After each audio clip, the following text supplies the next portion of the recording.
mga sakay ng eroplanong napapadaan sa bahaging ito ng probinsya ng Quezon, may isang tanawin na talaga namang sa mga pasahero nakamamangha at nakakaintriga. Isang bilog na lawa. Lake? Bakit bilog? Parang ginawa. Hala, bakit po may hole dyan? San po yan banda? Parang sinkhole. Ang parang giant pool sa ere nasa paanan ng Mount Malipuño na malapit din sa sagradong bundok ng Mount Banahaw. Sakop ito ng Barangay Ayusan at San Pedro sa bayan ng Chaong sa Quezon. Ito ang ipinagmamalaki nilang Ticub Lake.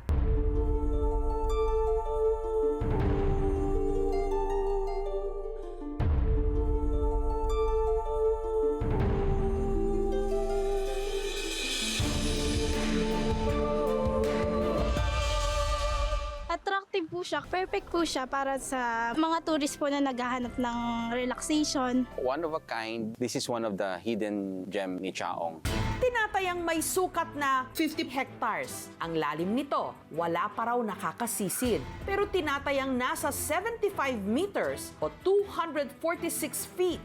Pa-diamond shape sa ilalim. Ayon na rin po sa pag-aaral ng Mines and Geosciences Bureau. Si Ticub ay walang inlet and outlet. So ang tubig po nito ay pinangangalagaan na hindi makontaminate. Ang kulay ng tubig sa lawa nagiging berde at asul, depende raw sa klima. Yan po sa umaga maasul. Medyo green na medyo malinaw na po siya. Monthly po nagpapa-operation linis po kami. May view deck kung saan makikita ang kabuuan ng lawa.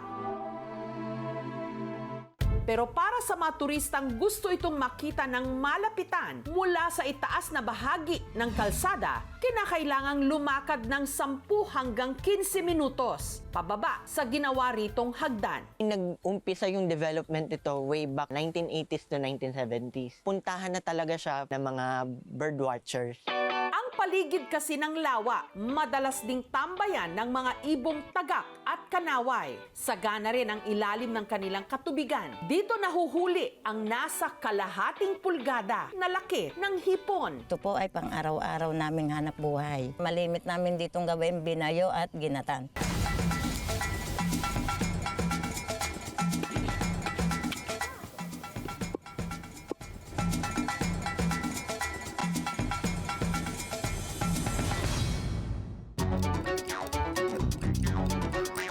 Masarap siyang ipalaman sa tinapay lalo na kung mainit. Paniwala ng mga residente, ang Ticub Lake, bahagi ng isang bundok na ayon sa mga kwentong bayan, tumaob.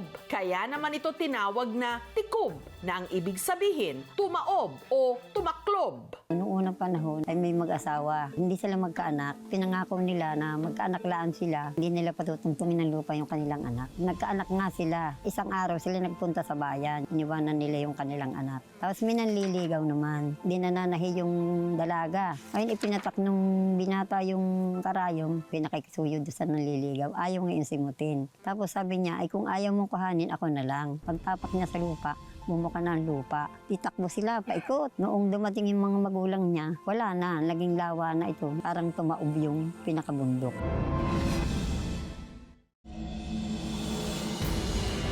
Ang 2 dekadang mangingisda namang si Carlito, naniniwala na sa pusod ng Ticub Lake, may isa pa raw natatanging yaman. Ako sumisid doon Doon may kuwibang malaki. May nakuha doon.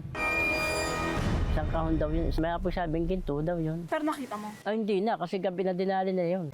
Pangamba naman ng kapitan ng barangay na si Celso, ang Ticub Lake, posibleng gaya rin daw ng lawa ng Taal sa Batangas.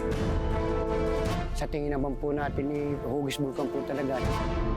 2019-2007, inubos po ang lahat ng laman ng lawa. Lahat po ng isda, patay po lahat siya. Nag-amoy asupre po siya. Nangangamba po kami, ma'am, dahil siyempre baka po sumabog ulit yan. Sa gilid ng lawa, madalas din daw silang may napansing mga bula.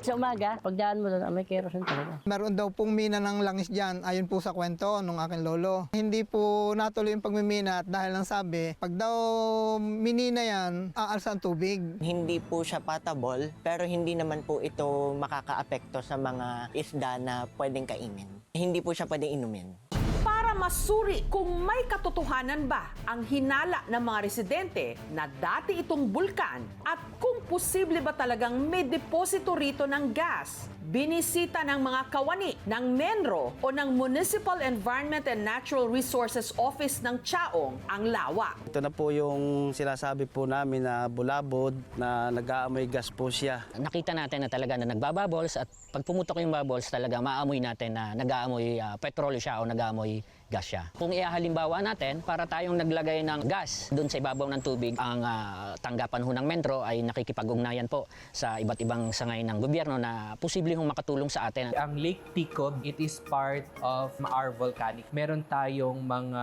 volcanic cones, mga scoria cones na nabuo dyan millions of years ago.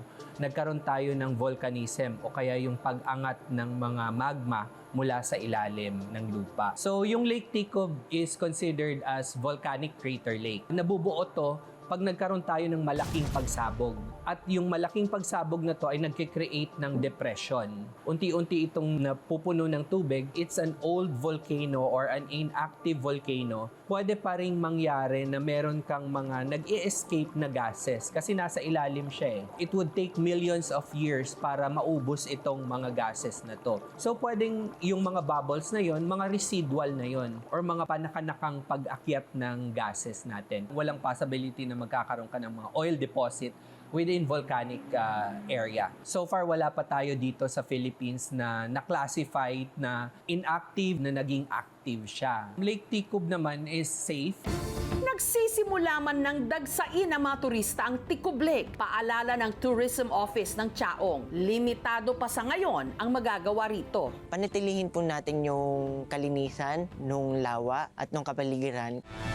Sa halos perfect na pagkabilog at nakamamanghang ganda ng lawa ng Ticob, kahit sino ritong makakita, mapapataob sa ganda.